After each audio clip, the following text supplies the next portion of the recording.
Nokia Forum presents रणक्षेत्र। और अंश, क्या है आज ट्रेंडिंग टॉपिक्स में आज डेली ब्लास्ट पे बहुत सारी नए अपडेट्स आए हैं।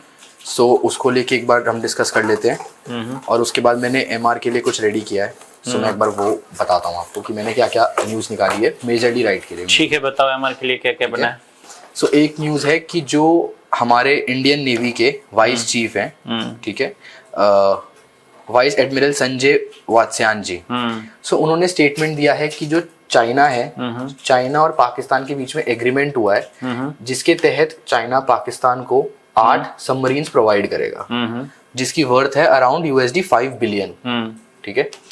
सो इस पे जो मैं क्वेश्चंस प्रिपेयर कर सकता हूँ वो ये हो सकते हैं कि एक भिखारी मुल्क पाकिस्तान जैसा, उसको चाइना इतना क्यों हेल्प करता है, क्यों उसको इतना फेवर करता है, और क्या ये इंडिया के लिए कुछ खतरा हो सकता है। ये बड़ी खबर नहीं लग रही आपको? बट पाकिस्तान का एंगल है तो ये मेजरली राइट के लिए मैं डिस्कस करूंगा एक बारी कि सर खबर वैसे भी बड़ी है ना, एमआर के लिए भी पॉइंट से ठीक है, कुछ सीरियस खबर तो उसमें भी रहना चाहिए ना। वैसे भी 8 सबमरीन की डील है। हाँ, और बार बार चाइना क्यों हेल्प करेगा पाकिस्तान को?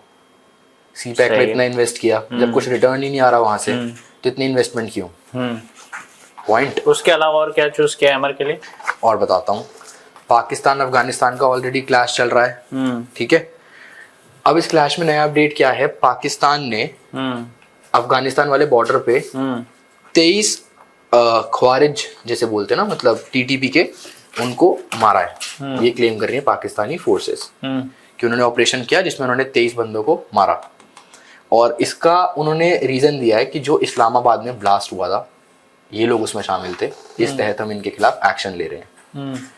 बट जो इनके मिनिस्टर्स हैं उनका बयान आता है कि ये जो सारा ब्लास्ट हुआ था उसके पीछे इंडिया है और इंडिया फंड करता है अफगानिस्तान को पाकिस्तान में टेररिज्म फैलाने के लिए। ओके। तो मतलब जो टेररिज्म का हब है पाकिस्तान, वो ब्लेम कर रहा है इंडिया को कि टेररिज्म फैला रहा है इंडिया। उनकी ऑडेसिटी देख रहे हैं आप। और एक जो मेरा पॉइंट या क्वेश्चन है, अब जैसे दिल्ली ब्लास्ट हुआ था, हमारी भी जो एजेंसीज हैं वो जांच कर रही हैं, बट हमने पाकिस्तान को ना अब तक ब्लेम नहीं किया। पाकिस्तान के ऊपर कोई ब्लेम नहीं है, हम जांच कर रहे हैं उस चीज की, बट हमने कहीं नाम नहीं लिया।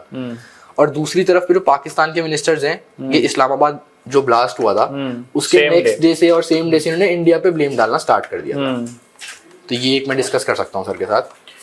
ठीक है। एक बड़ी खबर और भी चल रही है कि पुतिन जो है दिसंबर में भारत के दौरे पर रहेंगे। हाँ। ये एक बहुत बड़ी खबर चल रही है कि जिस तरह से इस समय डोनाल्ड ट्रंप अपनी नीतियां बदल रहे हैं और दुनिया के सभी देशों पे टैरिफ का जो प्रेशर लगा रहे हैं, इसके बावजूद, और इंडिया पे भी लगाया, रशिया की भी 2 कंपनियां जो बड़ी ऑयल कंपनियां थी उनको बंद की थी, इसके बावजूद भी इंडिया और रशिया के जो हैं रिश्ते बेहतर हो रहे हैं। और इस दौरान आएंगे तो एक नेचुरली कुछ डील्स भी साइन होंगी, कुछ एग्रीमेंट्स भी साइन होंगे। तो उस पॉइंट ऑफ व्यू से ये इम्पोर्टेंट लग रहा है। क्या लगता है तुम्हें, इसे टीसीडी पे ले जाएं या कैप्सूल पे? ये जो न्यूज़ है ना, मेरे अकॉर्डिंग इसमें इतना कंटेंट नहीं है हमारे पास कि हम इसको टीसीडी पे लेके जा सकें। मतलब कितनी ही स्लाइड्स बन जाएंगी इसमें। वो दिसंबर में इंडिया विजिट कर रहे हैं, ये और बड़ी अभी न्यूज़ तो है। आ भी नहीं रहे, ये बड़ी न्यूज़ है। डील साइन होंगी, ये भी बड़ी न्यूज़ है। बट इतना कंटेंट नहीं है कि हम इसको टीसीडी पे लेके जा सकेंगे।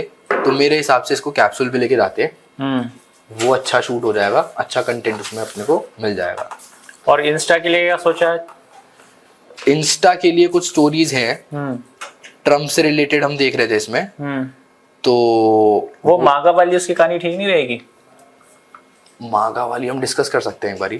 क्या एक बारी थोड़ा नहीं, उसमें ये है ना कि उन्होंने एक्नॉलेज किया है कि भाई जो बाहर के जो लेबर्स आते हैं, जो स्किल्ड जो फोर्स आता है, वो अमेरिका की ज़रूरत है। एक तरफ तो ये कह रहे हैं कि भाई अमेरिका फर्स्ट, और जो एक उनकी अपनी ऑडियंस है उसको, जो अमेरिकन सिटीजन्स हैं उनको प्रायोरिटी मिलनी चाहिए। लेकिन दूसरी तरफ वो ये भी एक्सेप्ट कर रहे हैं कि उनके पास वो स्किल लेबर नहीं है जो माइग्रेटरी लेबर लेकर आती है, या जो दूसरे देशों से जो स्किल्ड लोग अमेरिका जाते हैं। तो वो एक पूरी कहानी नहीं बन रही। कर सकते हैं। ये आप किसके लिए सोच रहे हो? इंस्टाग्राम के लिए, या कुछ और आइडिया है तो बताओ। मेरे पास एक स्टोरी थी, बताइए। उस स्टोरी में ये था, जो ट्रम्प है ना वो फेवर करता है बिलियनियर टाइप के मतलब जो मुस्लिम्स हैं उनको तो मतलब वो उनके साथ अपने रिलेशंस अच्छे रखता है, बट जो नॉर्मल आम पब्लिक में जो है उनके साथ वो इतना, यानी रिच लोगों से उसके रिश्ते ज्यादा अच्छे हैं हाँ। कंपेयर टू जो कॉमन लोग हैं। हाँ। उन पे तो वीजा को लेके और ये तमाम इश्यूज इमर्ज हो रहे हैं, लेकिन जो रिच हैं उनके लिए रेड वो कार्पेट अच्छा बना है। हुआ। तो मतलब वो हर चीज में अपना बेनिफिट देखता है, मे बी। तो ये एक स्टोरी हो सकती है। उसके अलावा यार रेडफोर्ड से जो ब्लास्ट है यहाँ से कुछ नहीं आया अभी। इस पे आज बहुत सारी अपडेट है अपने पास। है, बताओ। हाँ, तो जो एक तो 4 नए एक्यूज पकड़े गए हैं इस चीज में, ठीक है, जो ब्लास्ट था उसके रिगार्डिंग। दूसरा ये है कि 2008 में ना इसी यूनिवर्सिटी से एक बंदा पास आउट हुआ था, मैं वो आर्टिकल शेयर कर दूंगा आपके साथ, और वो भी किसी टेरर एक्टिविटीज में इन्वॉल्व था और आज की डेट में वो पाकिस्तान में रह रहा है। तो मतलब ये जो और वो यहीं इस यूनिवर्सिटी से पढ़ा हुआ, यूनिवर्सिटी से वो पास आउट 2008 में। 8 में। तो मतलब ये यूनिवर्सिटी, ये मतलब 2008 में जो ब्लास्ट हुआ था उसमें जो कोई आरोपी है जो कि इसी यूनिवर्सिटी से ग्रेजुएट हुआ है। 2008 में वो बंदा इस यूनिवर्सिटी से ग्रेजुएट हो चुका था। अच्छा। हाँ, तो मतलब ये जो यूनिवर्सिटी है इसका टेरर से लिंक अभी का नहीं है। 2008 मतलब समझ रहे हो आप कि उस टाइम पे भी जो ग्रेजुएट हो रहा है, भी जो हुए, हाँ, मतलब ग्रेजुएट कौन हो रहे हैं। कौन सी खबर है ये, दिखाओ जरा। मैं आपको भी शेयर करता हूँ।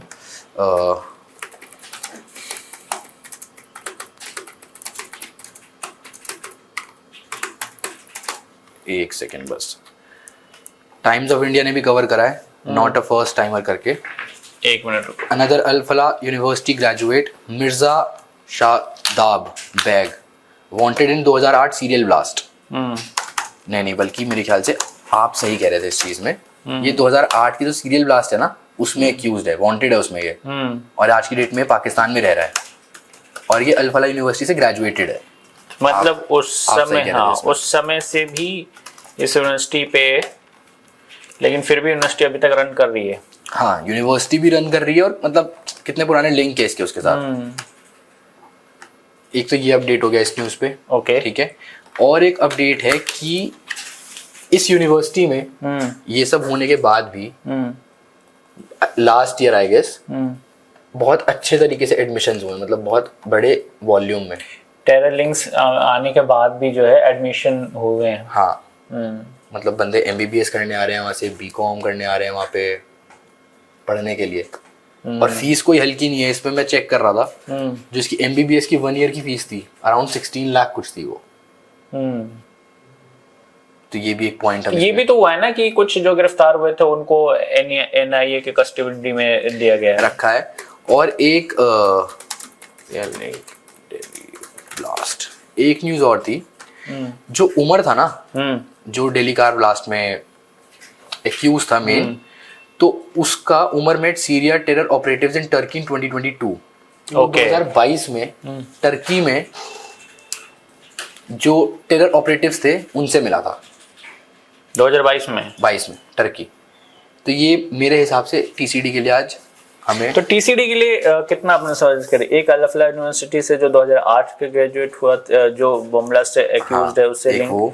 दूसरा ये जो एडमिशन अभी भी चल ही रहे हैं, हाँ, या एडमिशन अभी चल रहे हैं, एडमिशन नहीं चल रहे हैं ना, एडमिशन में कुछ और न्यूज़ है ना, वो पहले का मतलब बता रहे हैं कि तब भी बहुत बड़ी वॉल्यूम में बच्चे इसमें एडमिशन ले रहे हैं यूनिवर्सिटी में। और उसके अलावा ये एक जो सीरिया लिंक है, उमर वाली स्टोरी हो गई, सीरिया लिंक हो गया। और बल्कि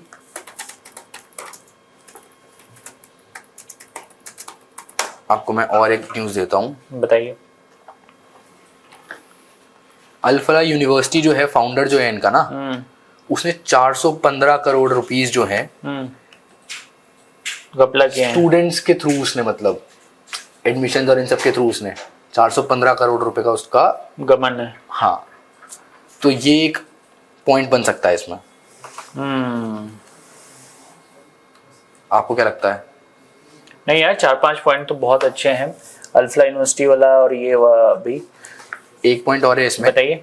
जो ये फाउंडर था इसका, जवाद ना, उसका जो एंसेस्ट्रल होम था, जो एंसेस्ट्रल प्रॉपर्टी थी मतलब बाप दादा की, वो डिमोलिश करी गई है। हाँ, एक्शन हुआ है ना उस पे। हाँ, उस पे एक्शन लिया गया है। और उसके भाई को भी गिरफ्तार किया गया है।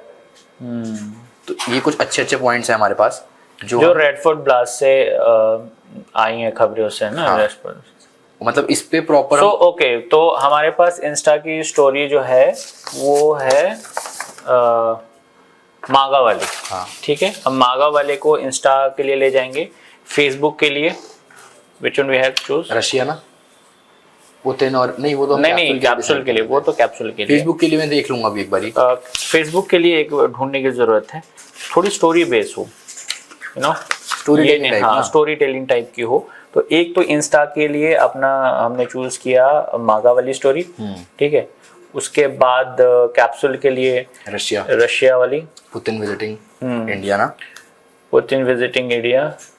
टीसीडी में आपका Delhi bomb blast Al Falah university. TCD, हाँ, अल-फलाह यूनिवर्सिटी है ना, यूनिवर्सिटी हो गया। मेजरली राइट की मैंने न्यूज़ आपके साथ शेयर करी है। अब ये देखना होगा कि सर इस पे से किस में एग्री करते हैं। एक न्यूज़ और है, बताओ, जो मैं आपके साथ पहले डिस्कस करता हूँ एक बारी। ट्रम्प ने अभी वो सऊदी के क्राउन प्रिंस से मिला था, मोहम्मद बिन सलमान से। सो उस मीटिंग के दौरान भी ना उसने वापस से क्लेम किया है कि इंडिया पाकिस्तान का जो सीज फायर है वो मैंने रुकवाया है। अब तक 8 लड़ाइयां मैं रुकवा चुका हूँ, जिसमें से कोई भी हाँ, एक नया दावा उनका। वापस से वो सेम चीज वही बात रिपीट कर रहे हैं ना। तो ये अगर मैं मेजरली राइट में सर के साथ लेके जाता हूँ कि क्या उसको मतलब मेंटली कोई प्रॉब्लम है या क्या उसके इश्यूज हैं कि वो एक बात को बार बार रिपीट करता है, जबकि इंडियन गवर्नमेंट अपना स्टांस क्लियरली रख चुकी है कि कोई भी थर्ड पार्टी का मतलब इंटरफेरेंस नहीं था इस चीज में, पर वो बार बार क्लेम करता है ये चीज। तो अगर मैं ये चीज भी एमआर में लेके जाता हूँ तो ये भी पाकिस्तान से रिलेटेड टॉपिक है, और मेरे पास अपनी 4-5 स्टोरीज हो गई मेजरली राइट के लिए। So we are okay with the majorly right Instagram Facebook and TCD, है ना। हाँ, अपने साइड से स्टोरीज हमने डिफाइन कर ली। भी, हाँ, कैप्सूल भी। अब देखते हैं सर कौन सा इसमें से कौन से पॉइंट्स पे एग्री करते हैं, और फिर आगे करते हैं। कुछ और नई अपडेट आई है कहीं और से, दुनिया भर में कुछ हो रहा होगा? अभी तो ऐसा नेपाल में वापस प्रोटेस्ट शुरू हो रहे हैं, बट वो कवर करना चाहिए। जेनजी प्रोटेस्ट वाले कहाँ हुए हैं नेपाल में? अभी तो वापस से स्टार्ट हुआ ना प्रोटेस्ट। ओके, लिख लेते हैं, मतलब वो कवर करना चाहिए हमें या नहीं नहीं करना चाहिए? उसका अभी जियोपॉलिटिकल इतना बड़ा हुआ नहीं है, वो तो अभी इलेक्शन डिसीजन हुए ही हैं वहां पे। हाँ। ये कोई लोकल लेवल पे कुछ बात हुई होगी जिसके बाद ये प्रोटेस्ट शुरू हुए होंगे, लेकिन एक बार चेक कर लेते हैं। ठीक है, गैदरिंग बैंड इन नेपाल, वापस से प्रोटेस्ट हुआ है ना, बट इस बार ये डायरेक्ट एडमिनिस्ट्रेशन के खिलाफ प्रोटेस्ट कर रहे हैं।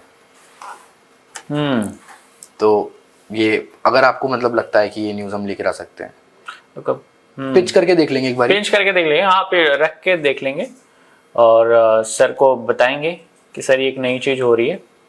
Done. So we are okay with the Facebook, सब we are okay with Instagram, we are okay with the capsule, TCD, okay done. फिर चलते हैं, सर को बताते हैं, डिस्कस करते हैं ना, उसके बाद देखते हैं क्या होता है। चलो आओ।